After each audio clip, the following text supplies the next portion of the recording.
Hi everyone, జై జనసేన గోపాలకృష్ణ లాగ్స్కి స్వాగతం. October 3వ తారీఖు జనసేన పార్టీ తిరుపతిలో ఒక భారీ బహిరంగ సభ ఏర్పాటు చేస్తున్నట్టుగా సమాచారం. ఈ వారాహి సభలో జనసేన అధినేత శ్రీ పవన్ కళ్యాణ్ గారు ప్రసంగించనున్నారు. గత ప్రభుత్వ హయాంలో శ్రీవారి లడ్డూ ప్రసాదంలో కల్తీ జరిగిన విషయం, దాని మీద పవన్ కళ్యాణ్ గారు బాధపడుతూ ఏడుకొండలవాడ క్షమించు అంటూ స్వామివారికి అపచారం జరిగిందని చెప్పి పశ్చాత్తాపడుతూ 11 రోజుల ప్రాయశ్చిత్త దీక్ష తీసుకున్న విషయం మనందరికీ తెలిసిందే. ఈ 11 రోజుల ప్రాయశ్చిత్త దీక్ష గుంటూరులోని నంబూరు శ్రీ దశావతార వెంకటేశ్వర స్వామి ఆలయంలో మొదలుపెట్టి 11వ రోజు నేను తిరుపతి వస్తాను అని ప్రత్యేక పూజలు నిర్వహిస్తానని, ఈ 11 రోజులు వివిధ దేవాలయాల్లో ప్రత్యేక పూజలు చేసుకుంటూ 11వ రోజు స్వామివారిని దర్శించుకుంటాను అని చెప్పారు. ఇది చాలా సాధారణమైన విషయం అనుకుంటాం మనందరం. కానీ దేశ విదేశాల్లో ఇప్పుడు పవన్ కళ్యాణ్ గారి హిందుత్వం గురించి చర్చించుకుంటున్నారు. దీక్ష కొనసాగిస్తున్నారు పవన్ కళ్యాణ్ గారు. అక్టోబర్ 3 దీక్ష తీసుకుని 11 రోజులు పూర్తవుతున్న సందర్భంగా పవన్ కళ్యాణ్ గారు స్వామివారిని దర్శించుకుని దీక్ష ముగిస్తారు.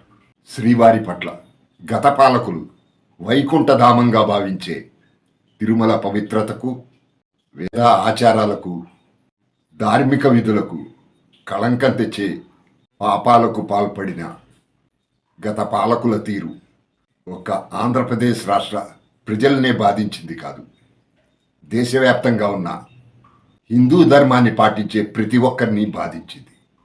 అలాగే పవన్ కళ్యాణ్ గారు డిమాండ్ చేసిన జాతీయ స్థాయిలో సనాతన ధర్మ బోర్డు ఏర్పాటు చేయాలనే పిలుపుకి దేశవ్యాప్తంగా భారీ మద్దతే లభించింది.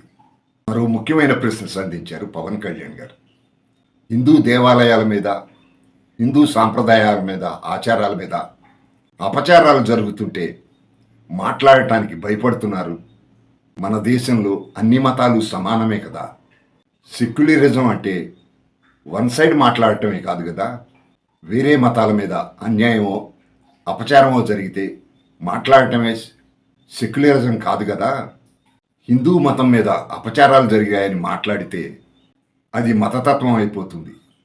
అదే వేరే మతాల మీద అన్యాయమో అపచారమో జరిగితే లౌకికవాదం అవుతుంది. ఇలా ఒక సైడ్ మాట్లాడేది సెక్యులరిజం మంచిది కాదు. 2 దారులు ఉండాలి సెక్యులరిజానికి అన్నారు పవన్ కళ్యాణ్ గారు. పవన్ కళ్యాణ్ గారు మాట్లాడిన ఈ మాటలు దేశవ్యాప్తంగా చర్చకు దారితీశాయి.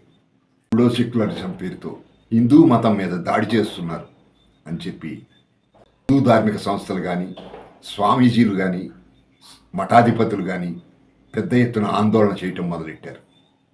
హిందువుల గురించి, హిందూ ధర్మం గురించి, సనాతన ధర్మం గురించి గట్టిగా నిలబడి మాట్లాడుతున్నారు పవన్ కళ్యాణ్ గారు అని చెప్పి దేశవ్యాప్తంగా ప్రముఖుల నుంచి మద్దతు లభిస్తుంది పవన్ కళ్యాణ్ గారికి. ఇలాంటి పరిస్థితుల మధ్యలో అక్టోబర్ 2 సాయంత్రం తిరుపతి చేరుకుని కాలినడకన అలిపిరి మార్గంలో మెట్ల మీదుగా నడుచుకుంటూ వెళ్ళి రాత్రికి అక్కడ బస చేసి 3వ తారీఖు ఉదయం స్వామివారిని దర్శించుకుని తన దీక్షను ముగిస్తారు పవన్ కళ్యాణ్ గారు.